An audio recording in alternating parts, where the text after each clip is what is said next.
Family नमस्ते प्रणाम। मैं देहात वाली भौजी और नाम क्या था? Reena Reena Ranjana facial. Reena Ranjana facial channel में स्वागत है। कैसे है प्यारा सा कमेंट करके जरूर बताइएगा। वीडियो के गली गली में शेयर कर दीजिएगा।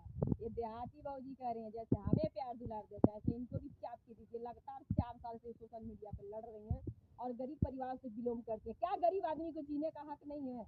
और कुछ सुनाना चाहती हैं? आप लोगों को तो पता है ना किस लाइन में रहती है, क्या करती है, फिलहाल लाइन में रहती है।